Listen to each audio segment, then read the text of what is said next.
This is Beach Talk Radio. Good morning, Mr. and Mrs. America, and all ships at sea. This is your captain speaking, Mean Gene. Mean Gene. The following will be a test of the ship's whistle, the sonar alarm, the cable alarm, and the atomic attack alarm. Ladies and gentlemen, broadcasting live 100 feet from the Gulf of America. Here are your award-winning social media superstars, the hosts of Beach Talk Radio, Kim and Ed Ryan. Yeah, thank you all. Thank you all. Thank you all for coming to Wahoo Willie's. And if you don't know what's going on right now, every Sunday we interview the mayor of Fort Myers Beach, Dan Allers. Every Saturday we have a show at Margaritaville at 10 o'clock. And what? You all right? All right. And 10 o'clock here, 10 o'clock at Margaritaville. And we go over all the issues that the beach is facing and the rebuild of Fort Myers Beach. And we so, usually go over some of our issues. yes, this is called marriage therapy. This is called marriage therapy for some of us. It's such a wonderful time of the year, and everybody's supposed to be so happy and joyful. But man, the shopping is It gets you stressed out. Even though I do most of it on Amazon. I went into the stores the other day and they were not that busy. I was surprised. So everybody else must I think everyone shops. I used to go around like looking at things to buy and just go home and then order them on Amazon because they come even faster now than they did a few years ago. But today, I think today was the first time I may have ever called 911. And don't panic. Everybody's okay. But it was definitely a long time since I called 911. Why did you call 911? Because it was so foggy this morning. We live out in Gateway, as everyone knows, and people like to remind us we don't live on the beach. If we didn't know that we don't live on the beach. Yeah. But, you know. And so as I was driving toward the beach, I got to 41 and 6 Mile, and the traffic light was out. And it was so foggy, you could only see about 50 feet in front of you. Mm-hmm. And so on 41, people are just rifling through the green light. And then here we are trying to edge up to the red light and go through it. And so I called 911 and I said, I don't know if I'm supposed to be calling 911, but she goes, no, we've gotten several calls about that because, I mean, that was just an accident waiting to happen. There is a non-emergency number. I couldn't remember what it was. Siri didn't know what it was either. So, or whatever's on my phone. I have it in my phone. So in case you didn't come to the beach last night, the bike / golf cart parade was, I think it had to be the biggest ever. I mean, It was huge. I think they're still coming down Cerro Boulevard this morning. It was just, I got in the first cart because we were trying to get videos and you were with the schoonovers toward the back, and I jumped out and I just stood there taking video, and the bikes just kept coming one after another. And I don't know if you guys saw the video of the snowman in the cage. Is that what it was? It's the abominable snowman. Yeah, that was Rick on the roof, in case you didn't know that. I mean, he comes up with very creative ideas for things, and he rode in that cage all the way through the parade. And I think they went down Palermo. I think they're onto something. I like that cage idea. I'm going to build one for you. I knew that was coming.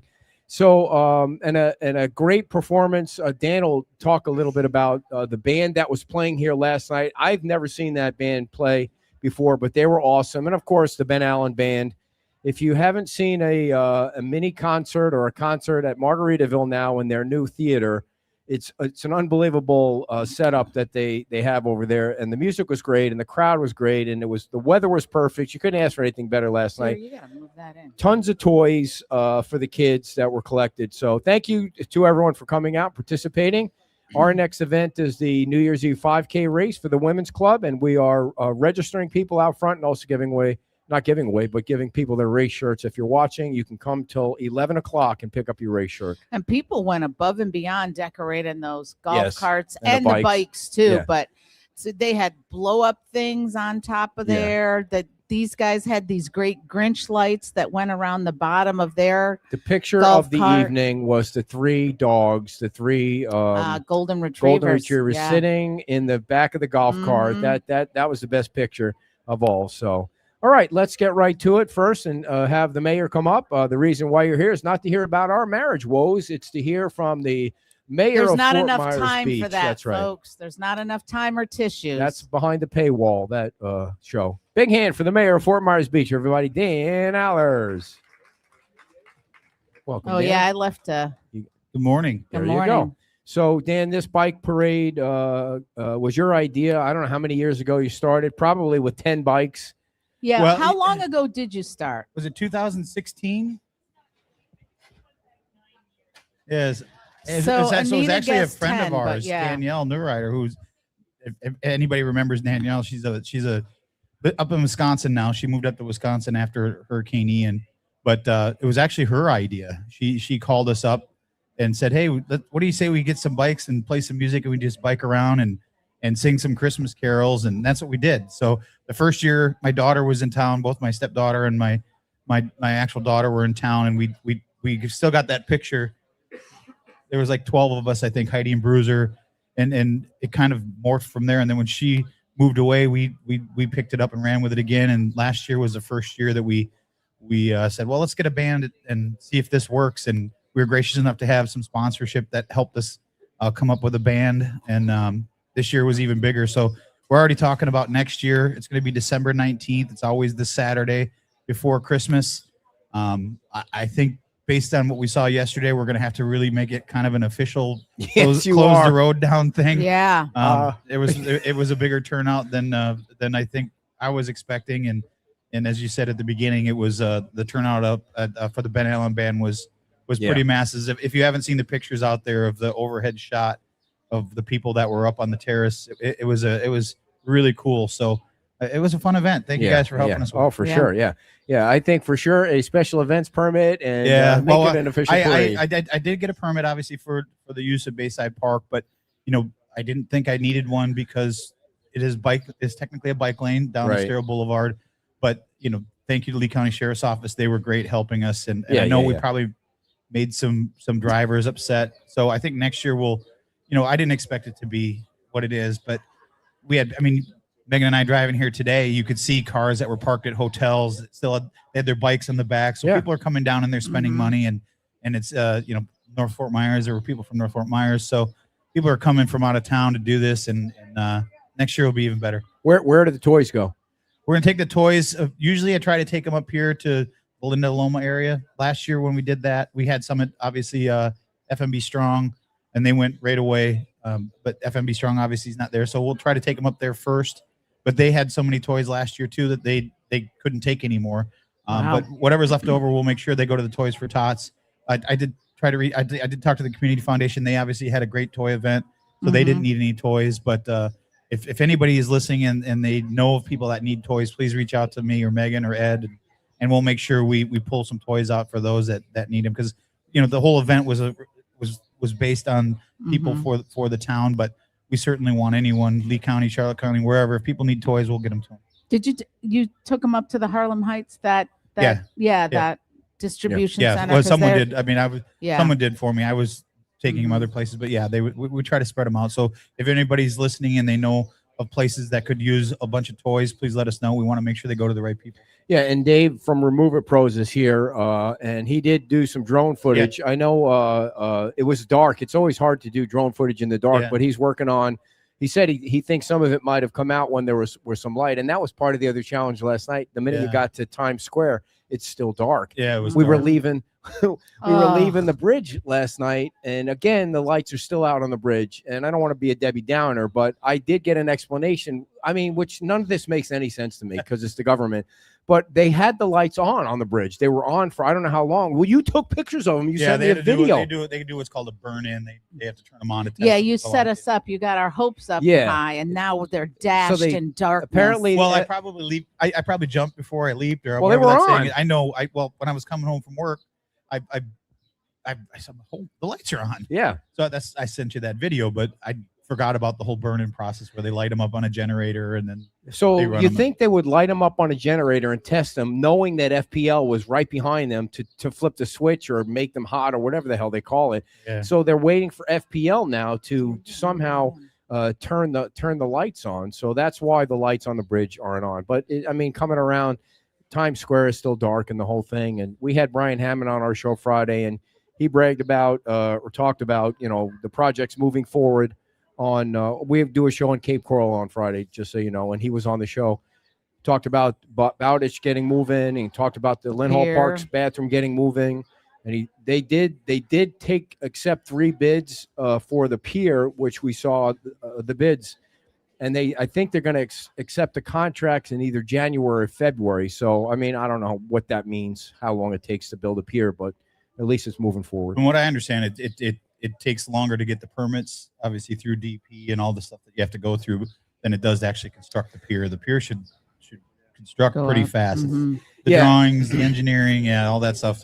Before we move on, I just want to thank the sponsors. Don't mind for the bike parade real quick. Do it. So the people that made it possible, obviously, were Margaritaville, Indian Creek, The Whale, Studio AD, Big Boy Toys, Beach Talk Radio, the Alex King Group, the Schoonovers, Nervous Nellies, Wahoo Willie's, Snug Harbor, Island Carts FMB, and the Cart Shack. So next year we'll go bigger. If you want to be a sponsor, it's never too early to reach out. Yeah, and just so you know, the Ben Allen Band is great, but they're not cheap. They didn't do it for free. So even so, and Tektronic, thank you to Ben Allen Band. Thank you to Evan Jones. He was great. Jones. He came down from Punta Gorda, put on a great show. Yeah. Tektronics came in. They're the people that do all the sound for all the concerts that you see around here. So there's a good team that came out and they loved the event. They all brought toys. So we already talked to Ben Allen about doing it again next year, and he said he's in. So I'll send him a text today, and hopefully he remembers that we had that conversation. Pencil it in for the 19th next year, because obviously they're really good, so they book up pretty fast. Yeah. Do you do a best in show contest? Well, that's what we were talking about, Megan and I. We're like, I think next year we might get a couple of kids to sit along the parade route somewhere and judge the best costume, maybe, or the best golf cart, or the best bike, and try to do some sort of trophy type thing. Yeah. Everybody likes a trophy. It was kind of like the old days last night when I got off the golf cart and I walked through Times Square. The preacher was there preaching his sermon to everybody, and he had a little crowd around him. And then I went down to La Ola, and they actually had Chasing Denver playing last night. So there was great entertainment everywhere. Yeah, it was buzzing on the beach. Not to give anything away, but we're working on an idea for July of another type of parade that won't conflict, obviously, with the 4th of July, but something that would be fun also. So pay attention. There'll be some details coming out about that hopefully soon. I love when people tease out information like that and they don't give all the details. So that's your fault. Will said, submit your permit now. Will is the town manager's watching. So exactly. It was nice to see Will. Well, Janine Pulaski, she's helped me the last 2 years with that. She's the aficionado when it comes to the special events permit. So she's been great in helping us get those. So if Janine's listening, thank you, and we'll certainly reach out to you in July and then December next year again. Well, it was nice to see him last night, and Anita last night. We saw Anita last night. It was nice to see her. You want to tell the story about Kelly driving the golf cart last night? No, there's a lot of stories. Yeah. No. It wasn't. You make it sound like fun. It was fun. She was trying to back it up and turn it around, and I got this picture of her snapped as she was just bent over. She couldn't. I don't think she's ever driven a golf cart before, no, so she couldn't figure out how to turn. No, that's not true. But it was funny. So, yes, she's got it's a gigantic orange golf cart. Yeah, it's big. And we used to have I was telling her the story last night. We used to have the exact same cart, non-lifted, before the storm in a rental fleet, and people loved that cart. They called it the Big O. And everybody would call and they were like, we want to rent the Big O. So I told her that story last night and they all laughed, but I think they took it the wrong way. But it was, I saw them trying to, because it was a cart full of women on the golf cart. We got it, Dan. We got it. We got it. Move on. Well, Dan's the one that said women can't drive, not me.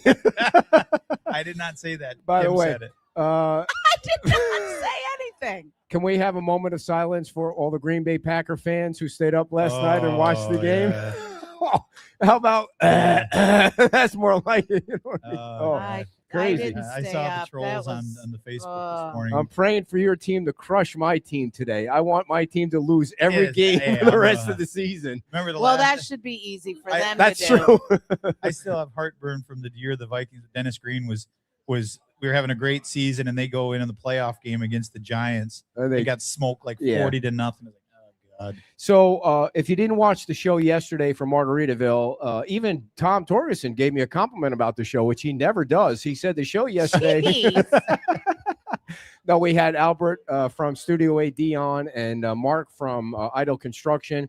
And one of the things Albert did was not only give updates on the different projects, he kind of tried to give everyone an update on what's going on in the beach bar, because as you all know, the beach bar got a permit and then they got it revoked because of some issues on the first floor. So if you didn't, I think it's all going to be worked out. Everybody is working together to work it out, but this whole situation with FEMA and the goalposts and blah, blah, blah, and it's causing some issues with other projects perhaps on the beach. Yeah, I watched the show, and Albert always does a great job. And I one of the comments that I did hear on there that I don't agree with, and I don't know if you said it or he said it or people have said it.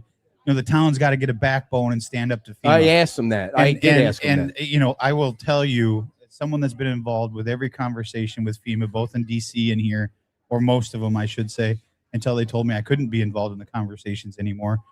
To say we don't have anybody that knows me, not having a backbone is not in my vocabulary. If you were in the meetings that we had with them up in DC, we gave it to them pretty hard. We asked for answers. They wouldn't give them to us. When the administration changed, we started getting some answers, and Senator Scott and Congressman Donalds were able to then open doors for us to get answers for things that we wanted. We just want clarification. What are you okay with? What aren't you okay with? But for people to say we don't have a backbone, I think they have to look at the greater picture. Yes, we all want commercial. We all want development. We want all that, but we also have residents. We have homeowners here who rely on that flood insurance. And we have to fight for that as hard as we fight for those that are building back. Because what we did see after the storm is those that were built to code survived. Ones that weren't, didn't. So let me just ask, what's the update on where are you with the discount? And well, we're cautiously optimistic that we're going to hear something soon. We have submitted everything. We know the CAV visit has been done. Communications have been great with our staff. Kudos to them. They have worked their tails off, starting with Andy and Frankie, a couple years ago through now Dr. Kohler, Frankie, and Will, and everybody's worked their tails off. Everything's been submitted. The reviews are being done. We expect to hear something soon. And I'm hoping for the best, but we also plan for the worst. But there's been a lot of work. There's been a lot of advocacy. There's been a lot of both at the federal, state level, our level to get that discount back. And I'm cautiously optimistic that we'll get some good news. Last question on this before Paul comes on. So the beach bar is going through this situation where they're trying to get in compliance with whatever the new rules are. Can you explain how they got a permit and then it was discovered that did FEMA go into the bottom level of the beach bar and say, why is there a sink there? Why is there plumbing there? And how did it get here? My understanding is yes. So when FEMA came to town, FEMA and their consultants came to town to do the CAV visit. They wanted to see specifically, my understanding, I wasn't in there, but staff was riding along with them to be able to provide any information that they wanted. A lot of the things they looked at, specifically, they wanted to look at new construction that had been completed and open since the storm to see how we were interpreting the codes and how we were enforcing the codes. They had an issue, as we all know now, with a couple of things from the beach bar. It sounds like they've met with staff. There's a path forward. I think, Albert covered it more than I could. Right. Okay. Let me just ask: was there an interpretation issue, or did the rules change? So that's the technically yes. So after the storm, yes, what? There were two questions there. Which one? Well, I'll answer it if you let me answer it. I'll answer it. So just like I was talking with Paul before the show. FEMA, when I say FEMA moves the goalposts, I'll give you a perfect example. I had a conversation after the storm, which I believe I've shared with you before, of an irate homeowner that called me who had gone through the whole development of his property. He started the process before before the storm. Had his plans done, spent hundreds of thousands of dollars to get this thing ready to go, but hadn't submitted for a permit. The storm came, obviously wiped everything out. He went to go submit for his permit and found out that the flood maps had changed in November of that year. FEMA changed the flood maps. And now the flood map changed to where it went halfway through his property, which required him to then elevate his home higher. And he was livid at the town. And I said, we don't set the flood maps. FEMA sets the flood maps. And you got caught in a situation, just like when I was talking with Paul. He said he had two properties that he had an issue with as well. So when I say moving the goalposts, that's what I mean. Things change over time. As devastation happens, FEMA reassesses and they change a thing. Now, for me, the biggest problem is interpretation. And I think Chauncey Goss said it best back when we had that hearing down here up at the library in Fort Myers. To me, the biggest problem with FEMA is they always send all these people out that say that we're here to help, we're here to help, we're here to help. You got a ton of soldiers, but you don't have any generals. You don't have someone that can make a decision. So for me, common sense is the biggest thing, right? If you're going to send hundreds and hundreds of people out with iPads to say, we're going to help you get your paperwork started, send inspectors, send people that say, here's what you have to do or not have to do, because then it closes that interpretation door, right? Our floodplain managers, our building official will make interpretations based on what they believe it says. But at the end of the day, the policymakers up in D.C. set the policy for FEMA to follow, and that's what FEMA does. So can I ask you one last question about the beach bar? When this, let's just simplify. I don't know if this is true, but let's say it's the sink and the plumbing on the first floor, right, or the shutters. When Albert said to me that FEMA doesn't believe that Greg is going to lift his shutters up when the storm comes through, I was like, you have to be kidding me. Like, the guy's just put millions of dollars into a new building. He's not going to put the shutters up to let the water rush through. I mean, that, talk about government overreach. But besides that, if they have the sink and the plumbing on the ground floor and FEMA now says you have to put it in a trailer, did the town not know that at the time, or did at the time of the permit being issued, did the rule change? Was the rule always there and the town missed it, or did the rule change from the permit? Well, what I don't know 100% because I wasn't in that meeting, but from what I can gather and having conversations with Will and the staff is the interpretation. FEMA's interpretation of what was allowed or not allowed was different than ours. Now you could say, did the rule technically you would change? Think they should have it in black and white, so no one. But that's the problem. Like you would think you could call somebody and say, "Here's what we interpret this to be. Can we do this?" And I'll give you another example. Tom's here. He'll tell you the bathrooms that they have at Margaritaville. On the beach side. Our staff gave them direction that, okay, you can build that back because you're not in a V zone. Well, halfway through the project, and if I'm not saying anything I shouldn't say, or if I'm not saying it correctly, please correct me, but halfway through the project, and our town building official and our floodplain manager at the time interpreted that what they were doing was correct. Con Cole at the time was our state floodplain manager, said, whoa, wait a minute, hold on. So they had put in a lot of work based on an interpretation for them to come back and say, nope, you can't do that. So then they had to go dry flood proof it to build it back. So those are the kind of things that happen, unfortunately, after a devastation like that. We can blame each other. We can go back and forth. But at the end of the day, if you're the agency that is involved in making the final decision or the determination on what is right or what is wrong, you should have someone with boots on the ground, especially at ground zero, in my opinion, saying, no, you can't do that, or no. And that, because with codes, anybody that's ever been in the building business understands there's the code, but there's guardrails, right? There's a gray area, as Albert said so graciously on your show. There's gray areas that, as long as you're within those guardrails, you use your FEMA doesn't necessarily look at that way. It's very black and white to them, and that's where the common sense part comes in. I think where frustration comes in from commercial builders, residential builders, is you can look at codes and say, well, technically it doesn't say that, but yeah, this is how we interpret it. And at the end of the day, they are the underwriters, right? They are the underwriters in the national. So much for Trump wielding in a kinder and gentler FEMA. That was a crock of crap. Well, I will tell you, as I told you at the beginning of the show,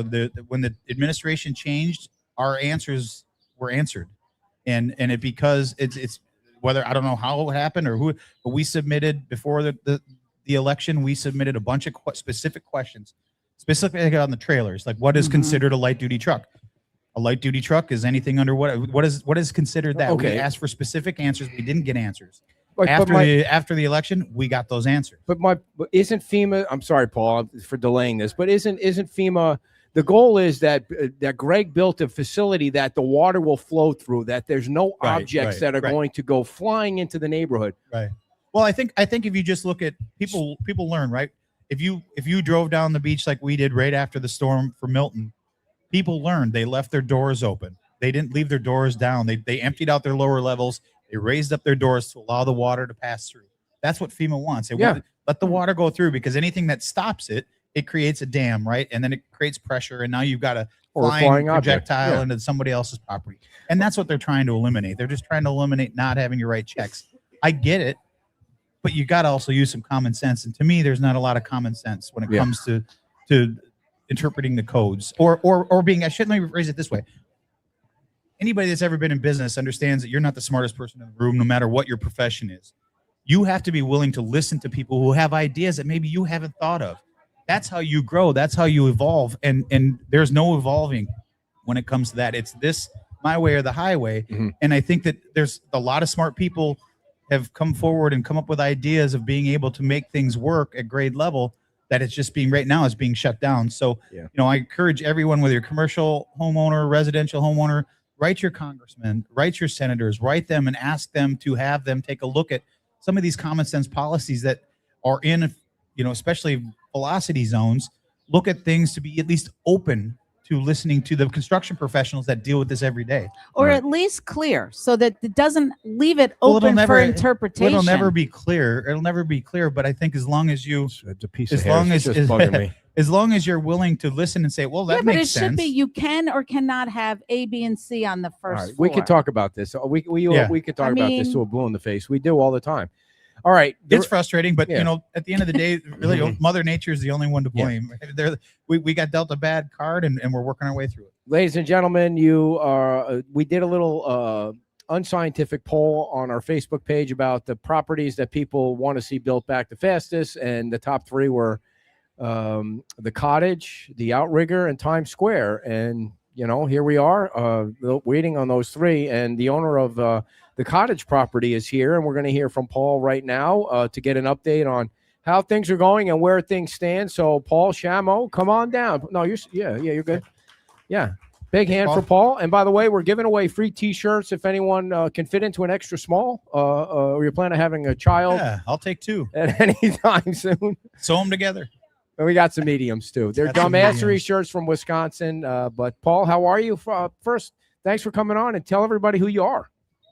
Well, I'm Paul Shamwell. I've been coming down here for a little over 20 years and vacationing here. I'm on my third home. There you go. Just keep it close. I'm on my third home down here. And like I said, I've been down here over 20 years. And the Cottage is the main focus as to why I enjoyed coming here. I mean, every time you go there, there's people that I know from Michigan and all over that are there. I mean, it's like being at home. And when the storm hit and the Cottage was destroyed, along with the devastation of this island, it was, I'll never forget when I got on this island for the first time after Ian. I couldn't even find my street. Yeah. I felt like I was in a third world country. Like there was a bomb that went off. Yep. I had to put maps in my phone after driving around to try and find my house. Which street is your house on? Mandalay. Okay. So I'm right on Bayside. You got to go down Mandalay. How's the house doing now? And did you get insurance from it? So flood and hurricane insurance is really expensive. Really? Tell us something we don't know. So, if I've been a homeowner down here for 20 years, right, and I haven't paid flood or hurricane insurance, which, I basically self-insured if I'm not going to pay for it, right? Right. I'm ahead of the game, right? Because I didn't have to pay it for 20 years, and I spent less fixing my house up than I would have paid in premiums. And I didn't have to fight with the insurance company like my neighbors did. So you're all back? Yeah, I was back pretty quick. I've got a nice Hurricane 5 home. It was just in the lower floors, all garage, and it was just a big cleanup and electrical, the basic stuff everybody else had to do, right? But so when the Cottage property came available, I was like, I should do this. I wanted to bring it back to the island. I certainly don't need it for the money, right? I'm pretty well off. That's why I'm doing this. How well off are you?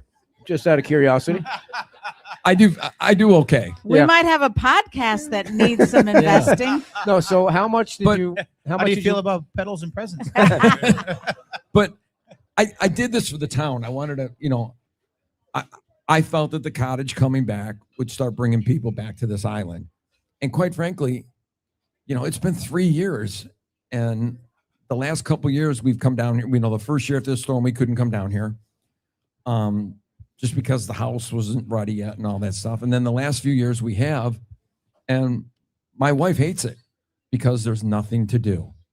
She goes, you can't go anywhere. Everything's closed. You leave the island. By the time you come back on, it's an hour to get on, an hour to get off. She goes, so now some things are starting to open up again, and it's a little bit better, right? But, in my mind, we should be a lot further ahead in All right, the Paul, development of this island. You're kind of jumping ahead. Let me So, Let Can me I start just off. Let me review? start off. Yeah, let me start off. Then Okay. I know you like me to start off because it helps you with your question. yeah, help me out. Ask me Yeah. some questions. No. So how much did you buy the property for? $9 million. $9 million. And when? When did you buy that? 3 years ago, Like 23, right? March of 23? something like that. Okay. and how big is the property? I really don't know. It's I mean, under, you can it's go there; like- it's fenced off, right? But I think it's 0.8 acre. It's It's small. It's Yeah. small. Did you lose property because you guys were out, obviously they were out on the beach? So my understanding is didn't lose any property, but the building setbacks were different. Yeah. Okay, and Yeah, 'Cause of this- the coastal construction line comes into Okay. play. So if you had anything Mhm. seaward of that on your property, you obviously can't build that back afterwards. right. So they you- moved you it don't lose landward any- of it. you don't lose any land, Yeah. you lose developable. Yeah. So Right. Paul, you're so at 9 million in a small piece of property like that. I mean, a cheeseburger's got to be $75 or something. I mean, seriously. I mean, how is that a good investment? You sound like my wife. She calls it my $9 million sandbox. But how, just from a business point of view, how is that a good investment? Is it not a? It's not a. Is it a write off? I mean, it hasn't been a good investment so far, but it is. If I can get this done and accomplished, right, it's going to be investment in this town, okay, and that's what matters to me. okay.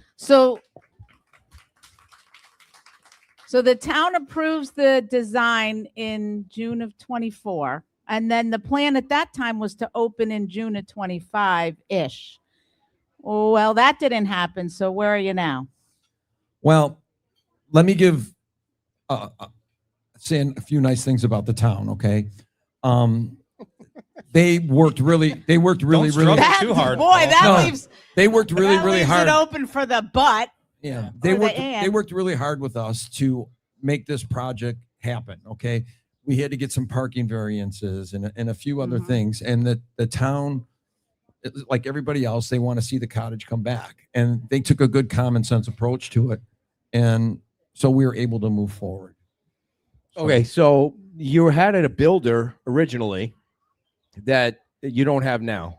Can you take us through that? Did that delay your process at all? No. I never hired a builder until recently. Okay, The builder I have is Seagate, right.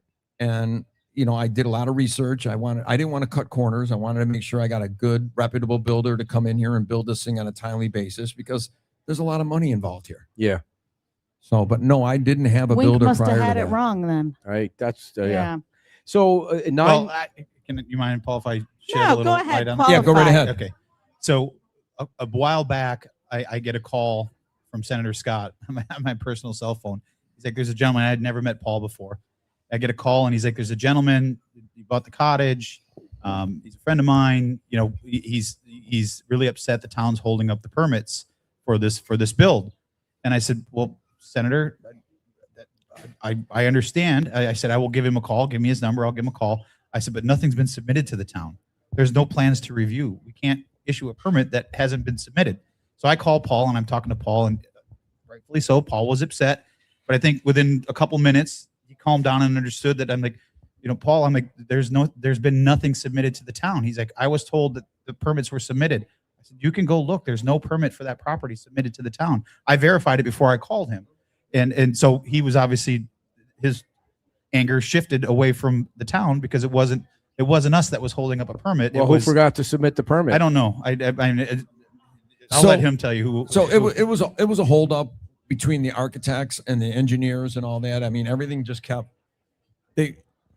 You do everything, and then all of a sudden you're ready to submit, and then you find out this change or that change, and it's got to go right back to the architect again, right back to the engineer. Yeah, and we've done this several times, right? And it's very expensive, to send that stuff back, and especially like when you talked about the floodplain changing, right? Yeah. I've had that happen twice with a couple different storms, and I've had to go right back to the engineers and the architect and pay a ton of money to, to find out where we're at and what we got to change. So, Paul, I'm showing the pictures on Facebook. If anyone has their phone, or you've probably seen the pictures, I'm showing the pictures. The ones that got approved in, I think it was June of 2024. The LPA and the town council both approved that. Obviously, a much smaller building because you have a Well, I don't smaller think it's footprint. much smaller. Well, it but might be it's higher, taller, yeah. but it's not as taller, out yeah. in the sand as it used to be. So, And it's the buildings. It's going to be just the one building, not So where tell the people that are watching where we are on this. When is the shovel going in the ground? Oh, you're So, jumping right. To I was hoping the shovel would already be in the ground, right? But FEMA's interpretation of things have slowed things down. There's no point in bringing the cottage back without the beach bar. I just don't see. I just don't see the viability of it. The beach bar was a very special place. And, I wanted to try and recreate that the best I could in a modern, a modern way to where if there is a storm that comes through there, we can clean everything up and get open right away, right back up. But so right now I have issues with the fact that on the main floor, which is the beach bar, I'm being told that I can't have sinks, running water, a stationary bar that the bar, it all has to be trailers. I'd have to bring in removable trailers for a bar and all that stuff in the lower level, and I just don't see how that works. And then I look at this thing from a common sense perspective, right? And the cottage has been around since, John, what, 1920 something? It's been around. You look great for your age. It's been around 100 years, right, or better, right? And it stood all kinds of storms for 100 years, and then we had this awful freaking storm that nobody has ever seen before, maybe a once in a lifetime storm. And all of a sudden, I think there's been a lot of overreaction, and people are expecting this to happen again, to that type of devastation. And I'm not so sure that's the case.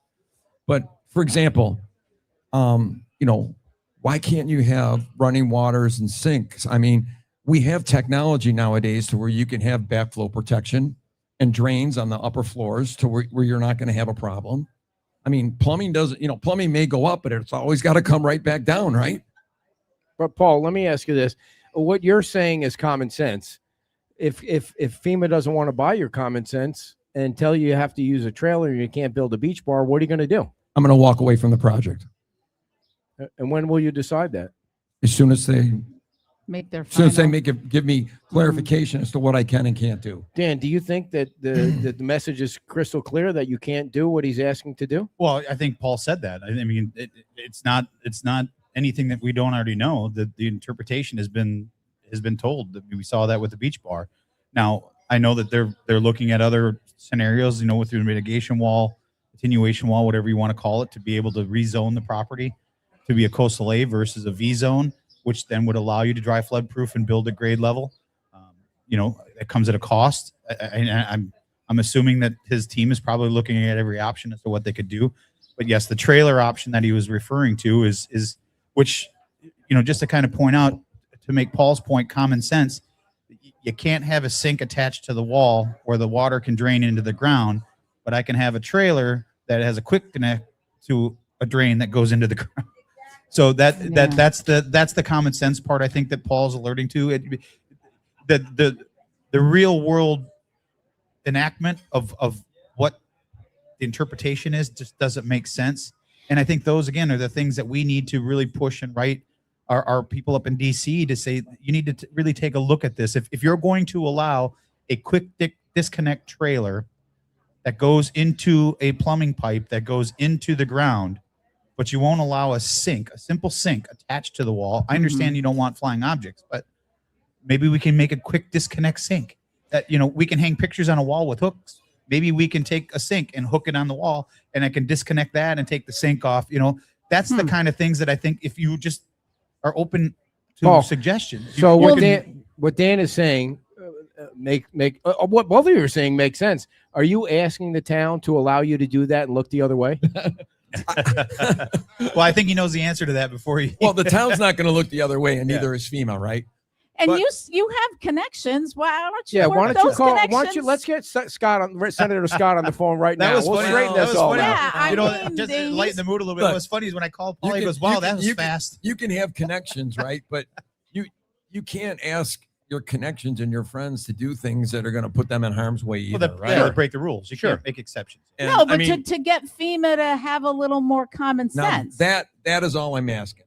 I mean, like well, I said, we don't have any pull. I'm suggesting you call your big friends who Well, have some but again, pull. I already have. Yeah. Well, what is that's Senator- the thing. but That's what- the thing. That's the and thing what are that, they saying? Are they saying they're just Well, there's a lot of things going on. no, not you? Yeah. I mean, There's some What stuff what going are on your behind big the scenes where and I was told by people in Senator Scott's administration that they have heard that there's been some challenges with FEMA, so they're aware of it.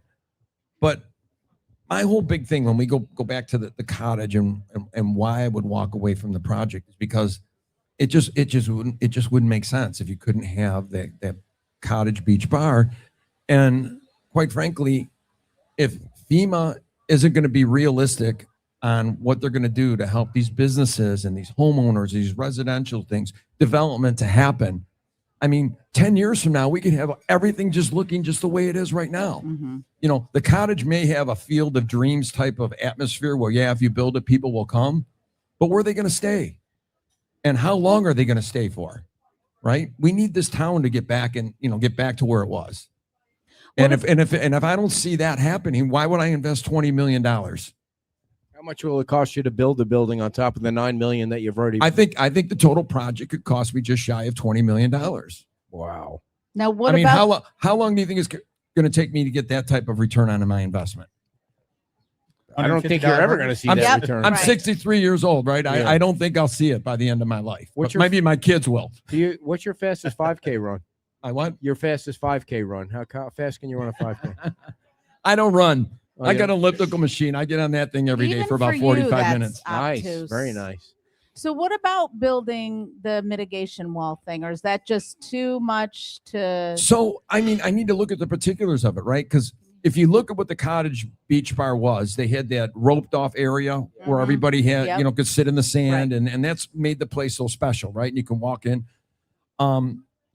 If I can surround that perimeter where the outdoor seating is with a mitigation wall, and then you can step up to it, I think that makes a lot of sense. Okay. And I would be open to that. But to put a mitigation wall, and I'm not sure the exact height, right at the building, I mean, No, I hear you. you know, Yeah. it's still a bar, right? And people come there. I don't want people tripping and falling in and out of there. One of the things I loved about the cottage was the second floor where you could sit at the bar and looking over the water and look at all the goofy people on the beach. But so did you ever think that maybe, you get, I'm guessing you're allowed to have chairs on the beach like they had, that somehow that's grandfathered in if you can move them, because the beach bar has that now, right? I mean, they still have that, but I can't answer that. Right. I don't, so my I don't know what question this is, particular property had. why does it have to be the same? Why can't it be different? The whale is different and they're killing it. Like it's your cottage. It's Paul's cottage, and it's a little bit different. It's not the way it was,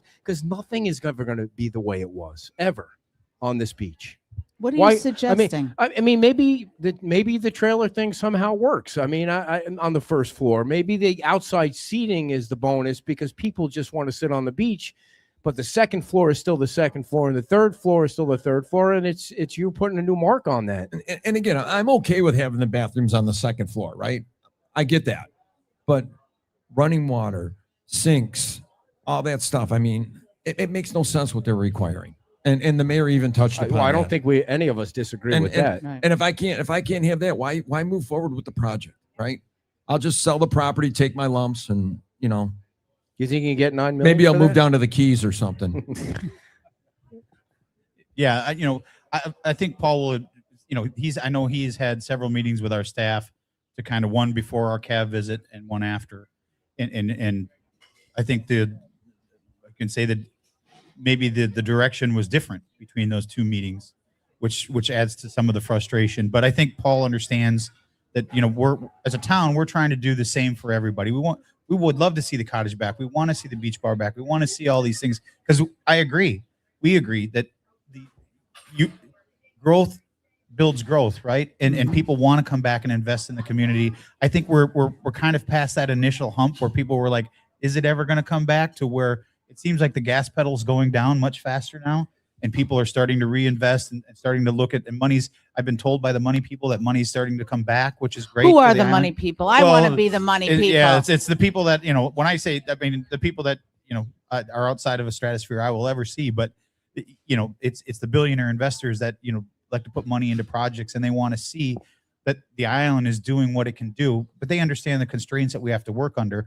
But I think as long as we're all trying to put our heads together and come up with ideas, I think the more pressure we can put on federal agencies to say, look at this really can work, and here's how it can work, and we can show you, and engineers can say, this can do it, it can do exactly what you want to do, but it's not in your current rules. Can we add it to it? I think if we can get that message across and start making some of those changes, it will make things a lot easier. And I think, I can't remember his name, but the guy from Idle Construction, Mark, he said it best. He's like, sometimes when you're the tip of the arrow, I don't remember exactly how he said it, but what did he say? The settlers, the pioneers usually take the arrows, and the settlers, get the benefits. And I think he was right when he said the cottage was kind of or not the cottage, but the beach bar was that first project that went forward. And now you're seeing some of the things that maybe weren't worked out, which will help Paul, I think, at least give direction. But it doesn't mean that you can't sharpen that pencil and figure out better ways to do it. And that's all that we're asking for as an island, and as a commercial and as a residential building community, is allow us to show you ways that we can do it. There's a lot of smart people that can come up with really cool ideas. So Paul, I have a question for you. A couple of years ago, I don't know I can't remember what was going on, but I started some kind of campaign and put somebody from FEMA's email address in there, and we flooded their email address, and they called me all pissed off that I was sending. Do it again. So my question is, who you want to talk about tripling what we did that time when it involves the cottage, which everybody wants, one of the first properties to come back. Who do we target? And I don't mean that in like a violent way. I mean, no, I don't mean. I think I don't want to answer for Paul, but I think you have to start with your legislatures. Your legislatures are the ones that set the policy. FEMA is code enforcement. FEMA follows the policies that are in place. So, well, then why isn't Senator Scott changing the policy? You have to give them something. You've got to give people something that they can take to. All right, what's the plan, Paul? What's our plan here? What's our game plan here? I don't know. It's not going to happen overnight. I don't know. I just think it was mismanaged, right? So I came down here right after the storm, as soon as I get back on the island, right? And, Ivanka Trump's here. You got DeSantis here. They're all doing their press conferences and, making it look like they care. And I'm sure they do, right? Yeah. But guess what? A week later, everybody's gone, right? And the island's a disaster, right? I think FEMA needs to be a little bit more proactive. I think when there's a natural disaster, if I ran FEMA or some government agency, I would have a team of people that go into that town with architects, engineers, people that understand the interpretation. And I would make sure people got the direction on what they needed to rebuild so they could rebuild in a timely fashion. All right, Paul, and that's not what happened. But can we be realistic now because that's not anything we can change? What can we do? What can we do now? Who do we organize, and how do we help you build the cottage back, Paul? So we did see, right, this last election, that elections have consequences, the last couple elections, right? So if you put pressure on your legislators, like the mayor said, they're elected officials. Who? Well, your congressman, Byron Donalds. Okay. Who else? Your senator, maybe the governor, right? And just make them aware of what's going on. And I mean, these people all have staffs, right?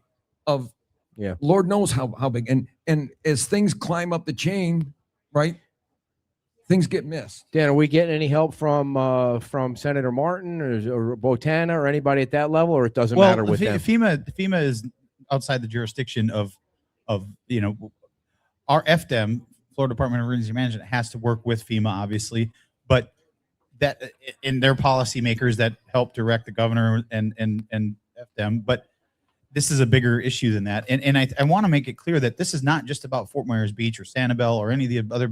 This is about all the people that will be coming after us that are going to eventually, hurricanes aren't going away. So how do you improve on the processes and the Okay, policies? Dan, that you have? you handle changing the world and fixing the world, and we'll focus on figuring out how to. Well, you got to start locally, right? Local problems create solutions. I want to know who we organize some kind of how many campaign. more times we got to say it? Toward. Okay, so Senator Scott and Congressman Byron Donalds, who wants to be the governor, we need them to. I mean, it seems like that'll take forever. Well, no, but I don't think it's just those. Well, two. I think those that's two the problem. live It here. is going to take those forever. two live here. They understand the hardships that coastal communities have to deal with. It's the people that they work with. You can write to all of the legislatures. You can write to all the Congress. You can write to every single one of them. It doesn't have to be specific. It takes more than Congressman Donalds or Senator Scott to make a change. It takes it takes a majority to do it. So don't write just one. Write them all and say, here are some things. And don't be combative. Just here's some policy changes that I think could work. And even if one gets picked up and someone runs with it and makes one change, that will help the next community that has to go through this. That's all that we're trying to do. We're just trying to get common sense brought into. Let the smart people of the world give smart ideas to solutions that are there. You just have to be open to. Well, if you're looking for smart people in the world, I'm out. So nobody's arguing that. So I think what we, right out of my mouth. I think what we need to do is collectively, as a group, everybody that's involved and cares should bring this issue forward so that it's heard, right? Mm-hmm. And it needs to continue to be heard. You just can't keep talking about something and then all of a sudden just stop because it's not going to change, right? It's going to go away. I think another thing we need to do in this town is to support our businesses that are here and that are open, right? 100%, yeah, for sure. I think You know, everybody does when they come, for sure. Last night was great, yeah. Absolutely. They went through a lot to get rebuilt and they're employing people back again. I mean, we need to support them. We really do. So if you come up with an idea that is different than what FEMA is requiring, do you have a path? Do you have a communication to kind of bring that forward? Like if the architect, your smart people that are developing things come up with an idea that would be like the trailer situation, like this funky sink thing you came up with. Is there a path forward to talk to somebody about that, to say, can we, so that your situation can be resolved? I'm not sure, Mr. Mayor, is there? Well, I mean, does it have to go through him or does it have to go through me? Yeah, Wait, it doesn't. I'm a policymaker. Because this doesn't seem like a engineer. town issue. It seems like a FEMA issue. Am I? I think, yeah. I believe it is. Okay. I think that you have to. Nobody wants. I'm sure Paul doesn't want to reinvest another $20 million if he builds back this to have to replace what he just replaced. So I don't think that people are proposing ideas that are meant to fail. They want to make sure that whatever they build is there should the unfortunate hurricane ever happen again, so they're not having to redo it. Look at Milton. People put all kinds of money into. Some people were telling me they put $75,000 into garage doors for their homes, and then they got wrecked again. And they're like, well, I'm just going to leave my doors open from now on. So people want to find ways to save their money. They don't want to keep putting money in it. Landscaping. How much money on this island has been spent in just landscaping for plants and millions and millions of dollars in just plants from 3 hurricanes. So people are trying to find ways. You got to be willing to listen.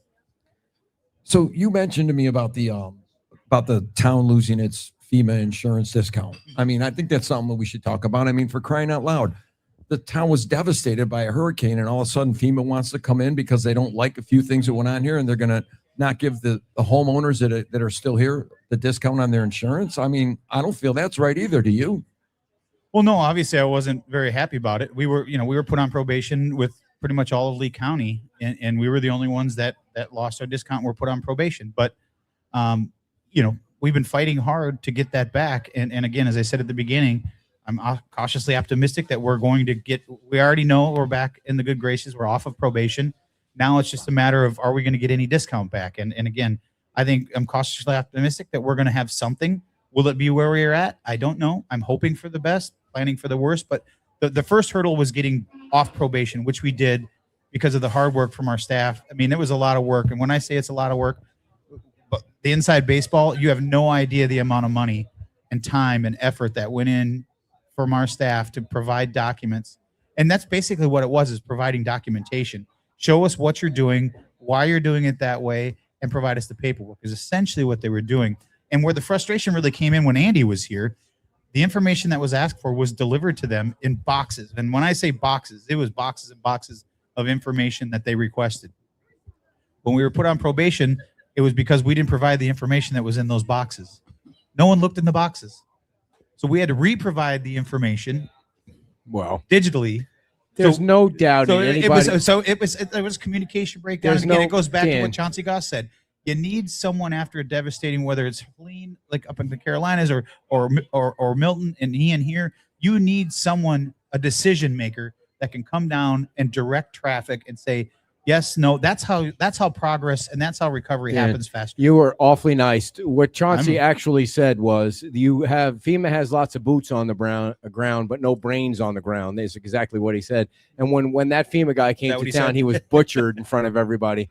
Yeah. But and there's no doubt in my mind that FEMA targeted Fort Myers Beach. To think that Sanibel didn't do work without a permit, or Lee County didn't do work without a permit, or Cape Coral didn't do work without a permit is a joke. Everybody did work without a permit, but Fort Myers Beach was going to be made an example of, and they continue to be made an example of for some reason. That's the fact, Jack. And it's hurting the development of this town, right? Can you imagine where this town would be if we didn't have Margaritaville? I mean, right? They were under construction before the hurricane. Yeah. And they got open fairly quickly afterwards, right? Yes. I don't know where this town would be without it. I'm very appreciative of the project and that it's there. Yeah. 100%. I mean, and again, it goes back to, we certainly are taking a lot of shots at FEMA, which they totally expect. And they've got big backs, they can handle it. But buildings like Margaritaville, like Paul said, protected buildings like the Cottage, where we could still go to the Tiki Bar and watch football today on Sunday because of projects that were built to code that protected a lot of the downtown area. So there's a reason that they're there.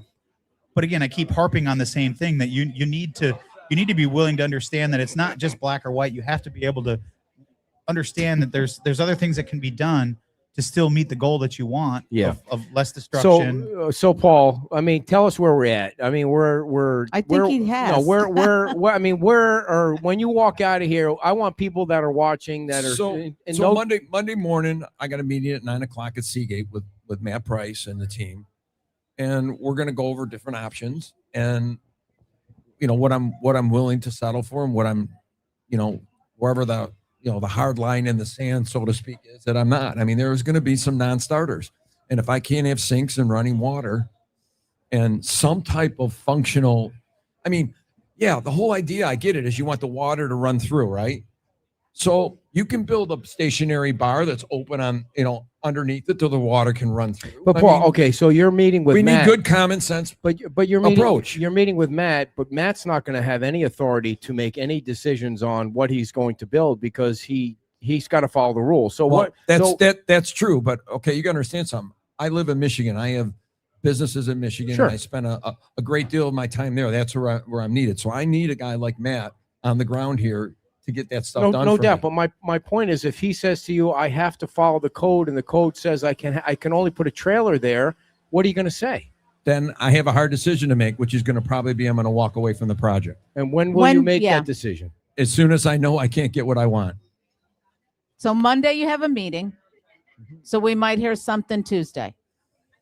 Well, and Merry Christmas to Fort Myers Beach. The Cottage is going away. I don't want to be that guy to do that, but you understand it's totally understand. Everybody totally understands. I mean, I had the best intentions. I really do. Right.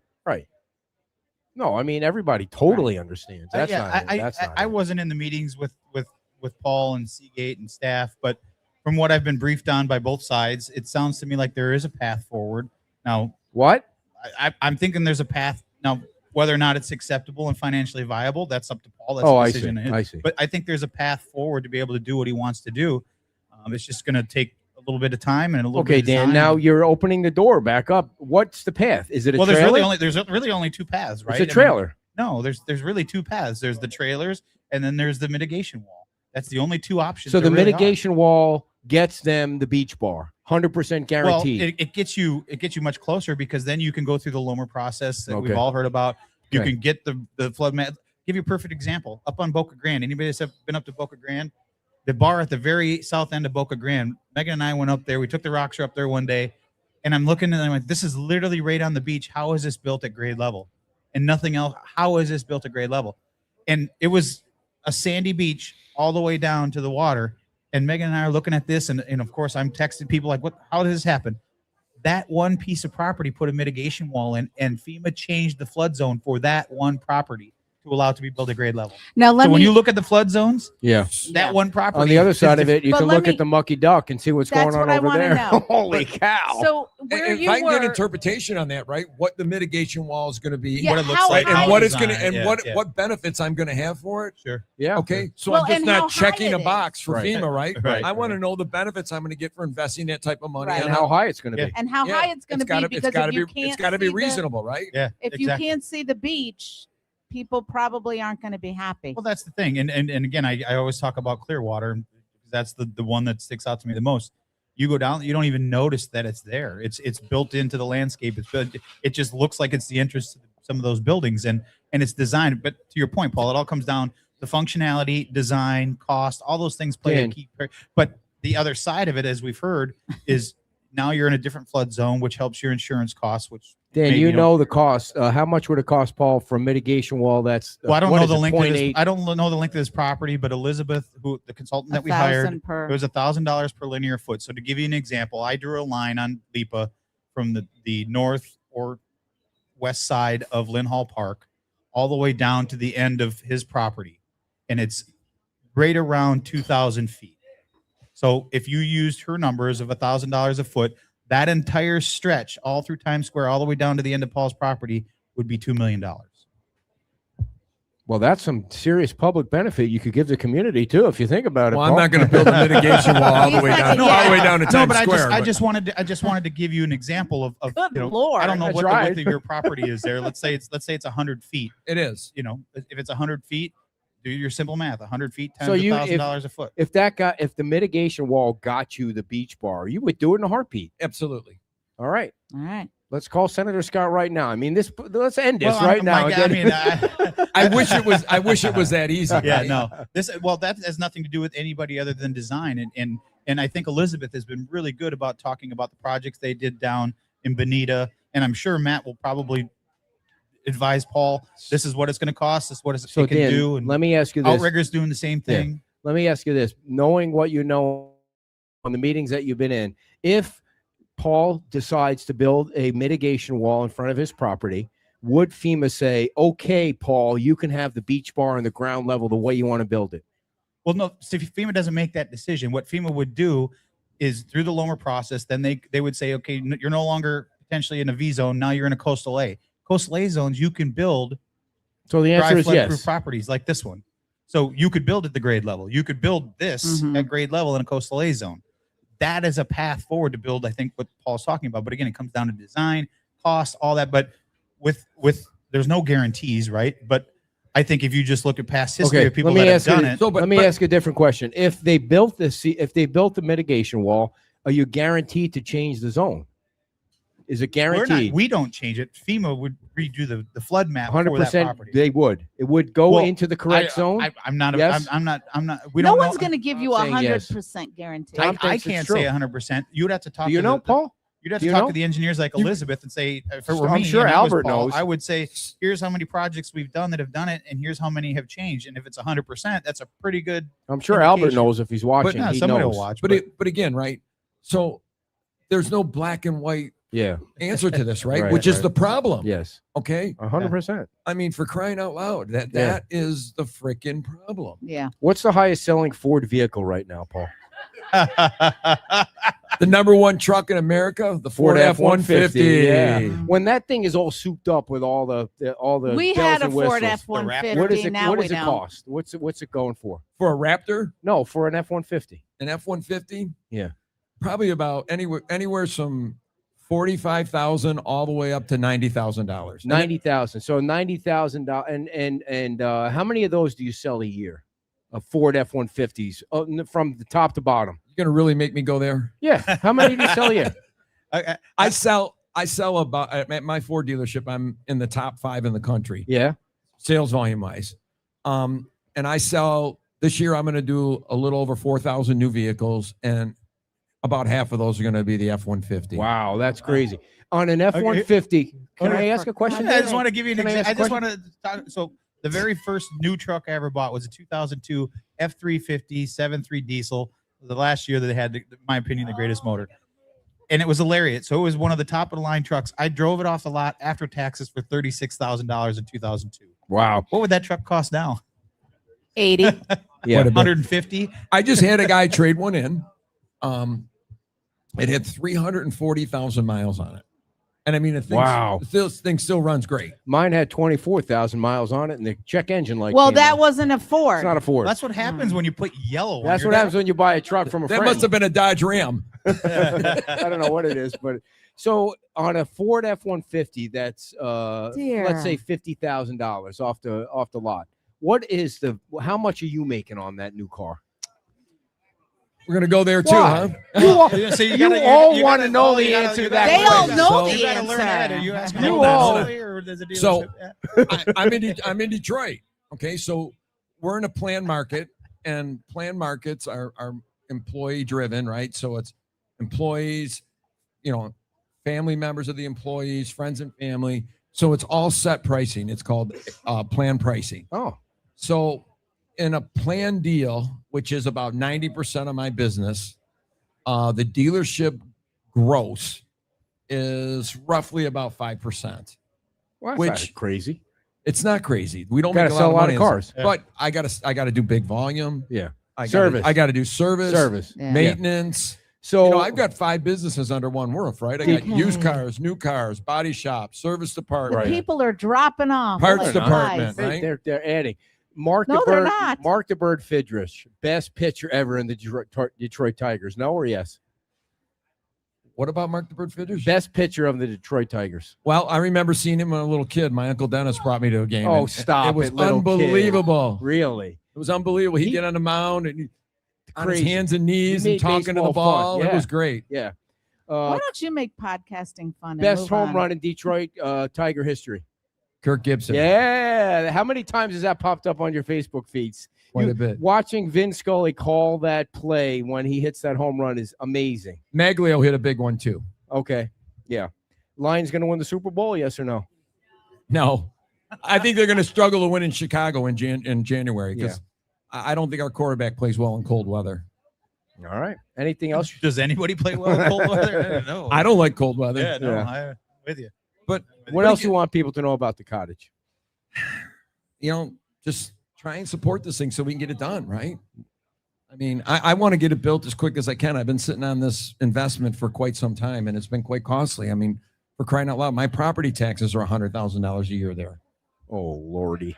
And even my homeowners, right? My property taxes on my home. I mean, we've got half the homes on this island that were here, and they doubled my property taxes on my home too after the Yeah. storm. I mean, Price of none living of on this the makes beach. any sense. Yeah, none of it. Yeah. Right. All right. Well, Well, when you say they, not the town of Fort Myers. Yeah. No. No, it's Lee County.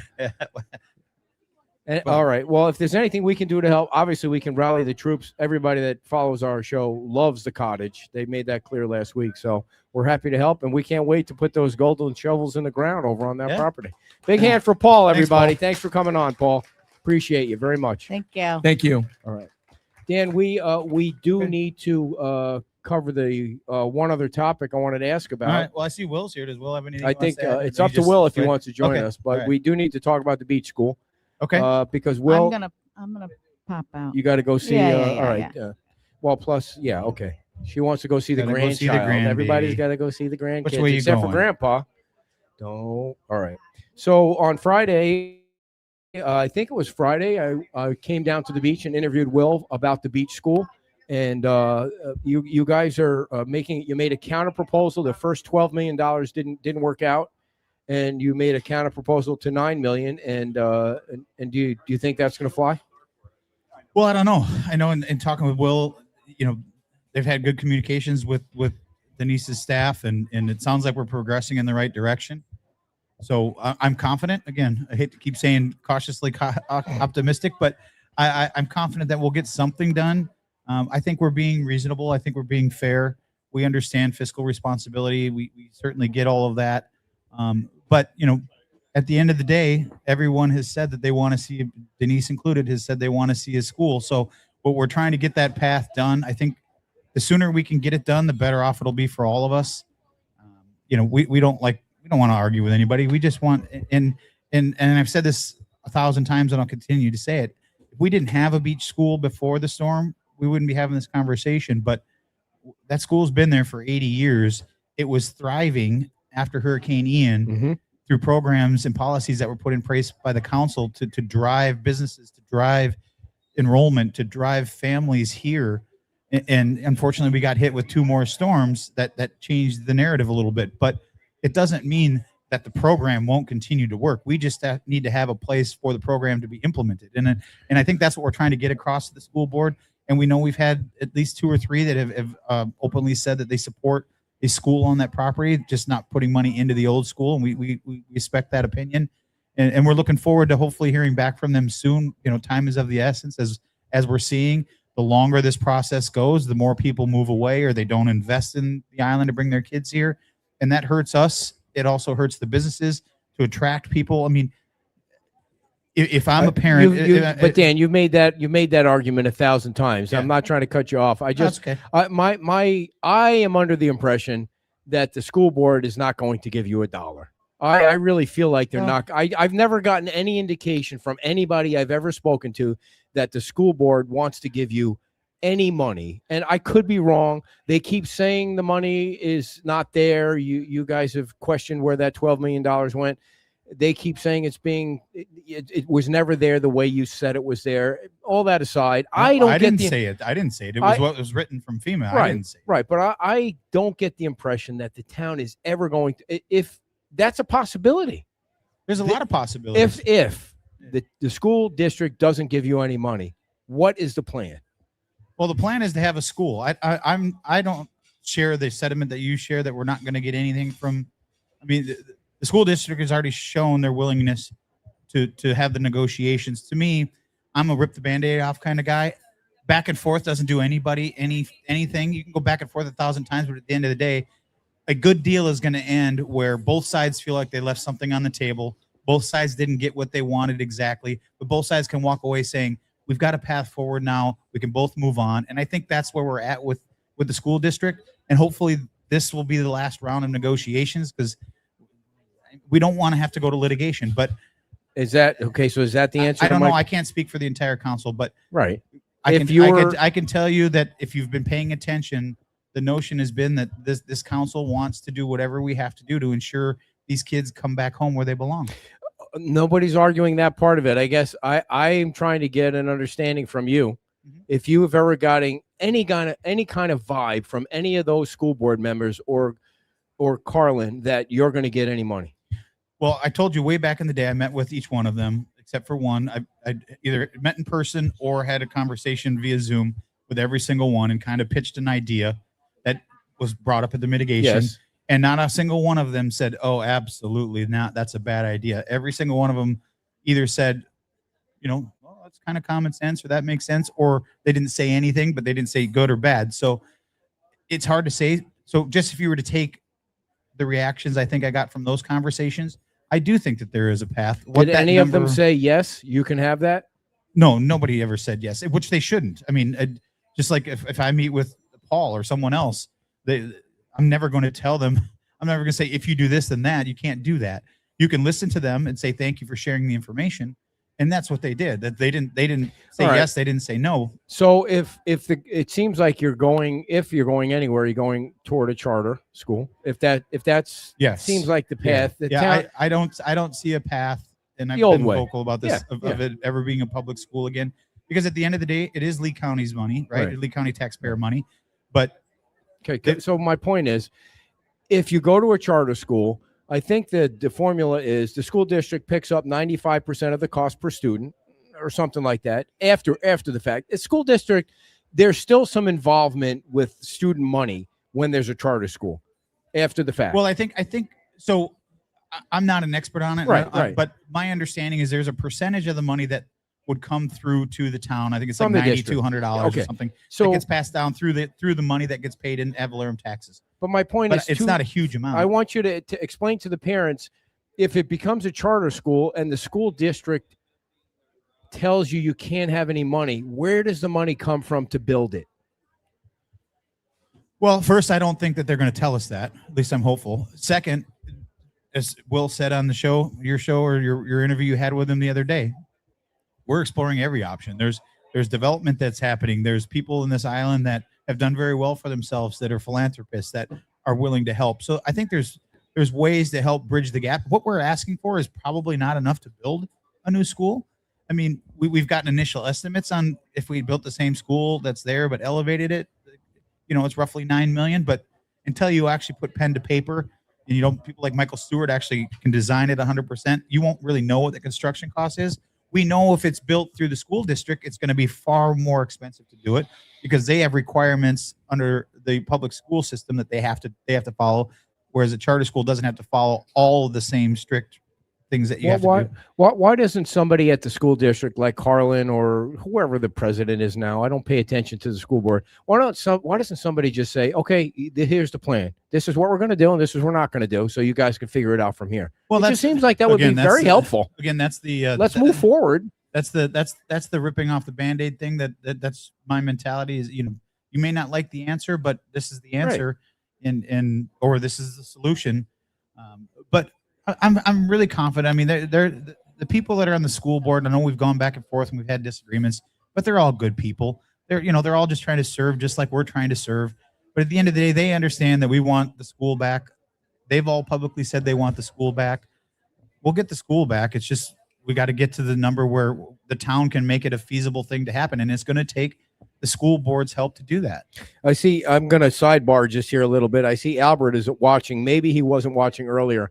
Hey, Albert, if you can answer this question in the Facebook chat, if the cottage builds a mitigation wall, does that 100% guarantee that the zone will change and they can build a bar on the ground level? Do you know the answer to that question? If you could type in the chat box what the answer to that question is. Did I ask it the right way? Well, yeah, I can tell you what he's going to say. No, it doesn't 100% guarantee anything. Because FEMA today could be, I got to tell a funny story.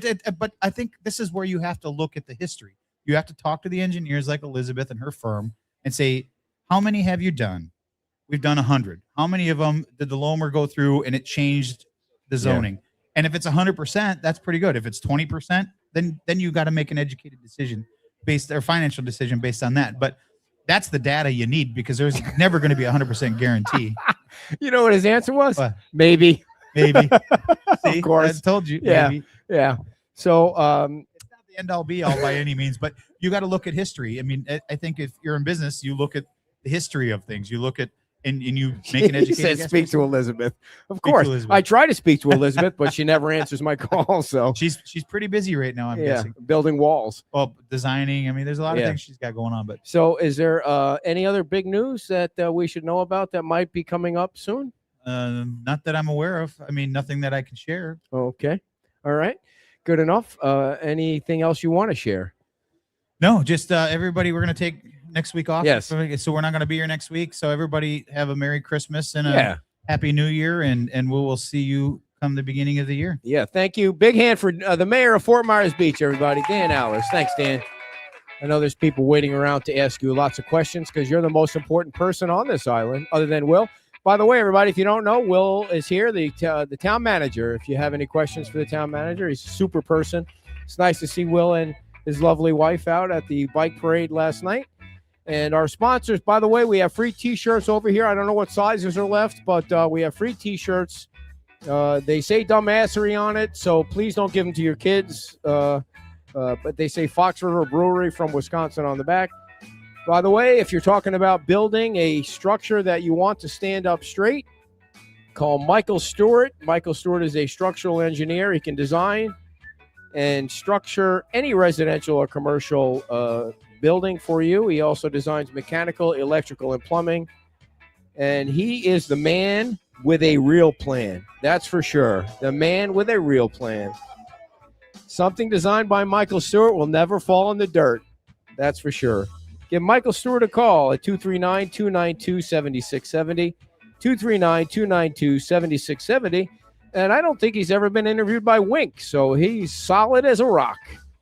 If you're looking for a place to stay this coming season or next season or the season after, call the Best Western Resort on Fort Myers Beach. Complimentary breakfast and Wi-Fi.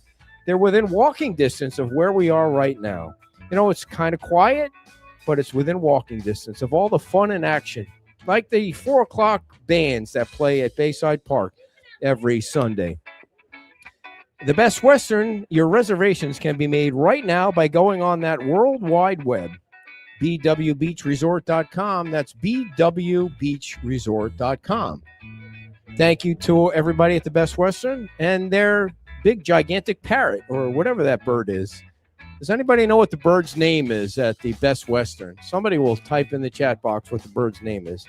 And if you haven't been to the Marina Cantina, their grand opening was just a few weeks ago. They're located right before you come to the Matanzas Pass Bridge on the left-hand side down Main Street by Salty Sam's Marina. They have an outstanding view of the water and all the area where the shrimp boats used to be, which is wide open right now. A beautiful view of the bridge, the nice big bridge. And it's just a great place to go and hang out. And by the way, they spill over when the Green Bay Packers play because Parrot Key is the home to the Green Bay Packers. But who would go watch a Packers game anymore after last night? Marina Cantina. Stop by and say we sent you. No shows next Friday, next Saturday, or next Sunday. Everybody have a Merry Christmas. And thank you for everything over the last 7.5 years. We'll see you in the new year. Bye-bye.